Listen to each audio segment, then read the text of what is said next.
Friends, இன்றைக்கி நம்ம பார்க்க போகிறது உங்களோட ப்ரெக்னன்சியில் பேரிக்காய் சாப்பிட்றது எவ்வளோ நன்மை அப்படின்றத பற்றி பார்க்கலாம். அதுக்கு முன்னாடி நம்ம சேனலை சப்ஸ்கிரைப் பண்ணி பெல் பட்டனை கிளிக் பண்ணி ஆல் ஆப்ஷனை கிளிக் பண்ணி வச்சுக்கோங்க. வாங்க வீடியோக்குள்ளே போகலாம். கன்சீவாக இருக்கும்போது நம்ம சீரான உணவு எடுத்துக்கிறது ரொம்ப முக்கியமானது. பெரும்பாலும் எல்லா பெண்களும் கன்சீவ் ஆகும்போது என்ன சாப்பிடலாம் அப்படின்றத யோசிப்பாங்க. எந்த பழங்கள் நல்லது அப்படின்றது தெரியாமல் கூட இருக்கலாம். அதில் ஒன்று தான் பேரிக்காய். ஒரு சிலர் கர்ப்ப காலத்தில் பேரிக்காய் சாப்பிட்றது நல்லது இல்லைன்னு சொல்லுவாங்க.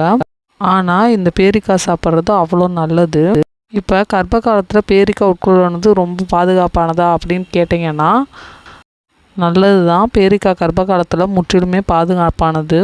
குறைந்த கலோரியும் அதிக ஊட்டச்சத்தையும் கொண்டிருக்கக்கூடியது பேரிக்காய். இந்த பழம் மட்டும் இல்லை, எந்த பழம் சாப்பிட்னாலும் சாப்பிட்றதுக்கு முன்னாடி நன்றாக கழுவி சாப்பிட வேண்டும். தோல் இருக்கிற எல்லா பழத்துக்குமே இது பொருந்தும்.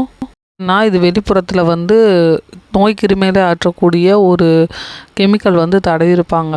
அதை நம்ம நன்றாக கழுவி சாப்பிட்லேன்னா நமக்கு பிரச்சனை ஏற்படலாம்.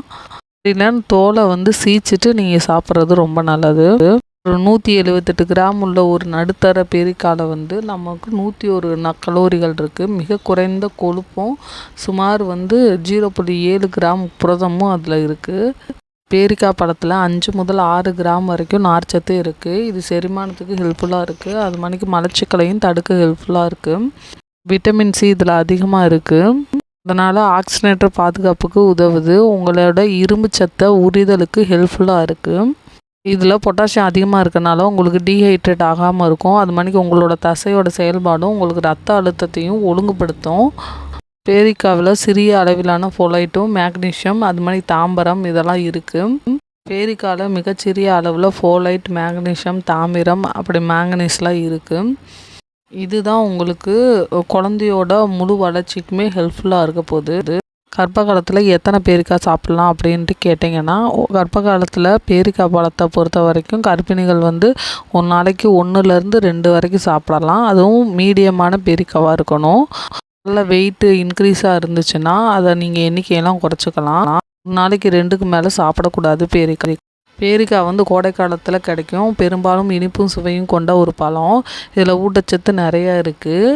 உங்களோட ஆரோக்கியமான கர்ப்பத்தோட வளர்ச்சிக்கு இது முக்கியமானது. கன்சீவாக இருக்கும்போது 2 பேருக்கு ஊட்டச்சத்தை வழங்குவதற்கு நீங்கள் சாப்பிடணும். அதிக அளவு ஆற்றல் கொண்டுள்ள பழம் இது. கரு வளர்ச்சிக்கும் உங்களுக்கு குழந்தை பிறந்த பின்னாடி உங்களை பால் உற்பத்திக்குமே ஹெல்ப்ஃபுல்லாக இருக்குது. பேரிக்காயில் கலோரி குறைவாக இருக்கிறனால நீங்கள் வெயிட் போடாமல் இதை சாப்பிடும் போது உங்களுக்கு ஒரு எனர்ஜி கிடைக்கும். கர்ப்பிணி பெண்களுக்கு அவங்களோட ஈரையும் பற்களையும் பலப்படுத்த இந்த ஹெல்ப்ஃபுல்லாக இருக்குது. இந்த விட்டமின் சி இருக்கிறதுனால. இதில் பொட்டாசியம் சிறிய அளவில் தான் இருக்குது. பொட்டாசியம் இருந்தாவே நம்ம ரத்த அழுத்தத்தை கரெக்டாக வச்சுக்கிறோம். இதய ஆரோக்கியத்தையும் மேம்படுத்தும். உங்களோட கால் அப்புறம் வயிற்றில் பிடிப்புகள் ஏற்படுவதற்கான வாய்ப்புகளை குறைக்குது இந்த பழம். உங்களோட நரம்பு மண்டலத்தை உறுதிப்படுத்துது. பேரிக்காயில் விட்டமின் ஏவும் நிறைஞ்சிருக்கு. இது கர்ப்ப காலத்தில் ஃபஸ்ட்டு 3 மாதத்தில் வரைக்கும் ரொம்ப அவசியம். விட்டமின் ஏன்றது இந்த ஊட்டச்சத்து குறைபாடு இருந்துச்சுன்னா உங்களுக்கு கர்ப்ப காலத்தில் கடுமையான பிரச்சனைகளை ஏற்படுத்தி விட்டுரும். உங்களுக்கு நோய் தொற்று வராமல் தடுக்கிறதுக்கு இந்த விட்டமின் ஏ ரொம்ப ஹெல்ப்ஃபுல்லாக இருக்குது. விட்டமின் ஏ என்பது பீட்டோ கேரோட்டினாக பெறப்படுது. இது நோய் கிருமியிலிருந்தும் உங்களோட பாக்டீரியாவிலிருந்தும் ஏற்படக்கூடிய நோய்களை க்ளீன் பண்ணுது. கருவில் இருக்கக்கூடிய குழந்தையோட பார்வைக்கு விட்டமின் ஏ ரொம்ப ஹெல்ப்ஃபுல்லாக இருக்குது. இதில் தாமிரமும் மேக்னீஷியமும் இருக்குது. இரும்பு சத்தும் விட்டமின் பியோட சேர்ந்து சிவப்பு ரத்த அணுக்களை உற்பத்தி செய்கிறதுக்கு இந்த தாமிரமும் ஹெல்ப்ஃபுல்லாக இருக்குது. கர்ப்பிணி பெண்களுக்கு மற்றவங்கள விட அதிகமாக இருக்கணும் ரத்த அணுக்கள். பல உறுப்போட வளர்ச்சிக்கு ஹெல்ப்ஃபுல்லாக இருக்குது இந்த விட்டமின் ஏ. உங்களுக்கு டயர்ட்னஸ் இல்லாமல் இருக்கிறதுக்கு விட்டமின் ஏ ஹெல்ப்ஃபுல்லாக இருக்குது. நல்ல தரமான தூக்கத்தையும் மேம்படுத்துறதுக்கு ஹெல்ப்ஃபுல்லாக இருக்குது. இது செரிமானத்துக்கு ரொம்ப ஹெல்ப்ஃபுல்லாகும். விட்டமின் B6 இதில் இருக்கிறதுனால மற்றும் குழந்தைக்கு பயனளிக்கும். இந்த விட்டமின்ஸ்லாம் இல்லைன்னா வயிற்றில் வளரக்கூடிய குழந்தைகள் குறைபாடுடன் பிறக்க வாய்ப்பு இருக்குது. நோய் தொற்றுக்கு எதிரான பண்புகளை கொண்டு இருக்கிறது B6. ஃபஸ்ட்டு 3 மாதத்துக்கு ஏற்படக்கூடிய குமட்டல், வாந்தி எல்லாம் குறைக்கிறதுக்கு ஹெல்ப்ஃபுல்லாக இருக்குது. பேரிக்காவில் இருக்கக்கூடிய அதிக டானின் அப்படின்ற ஒரு பொருள் உங்களுக்கு உடம்புல இருக்கக்கூடிய நச்சு பொருட்களை வெளியேற்றுது. அது மாதிரி கல்லீரல் கூடிய நச்சுத்தன்மையை வெளியேற்றி சருமத்தை அழகாக்குது. அதான் ஃப்ரெண்ட்ஸ், இந்த வீடியோ உங்களுக்கு பிடிச்சிருந்தா லைக் பண்ணி ஷேர் பண்ணி சப்ஸ்கிரைப் பண்ணிடுங்க. Bye friends.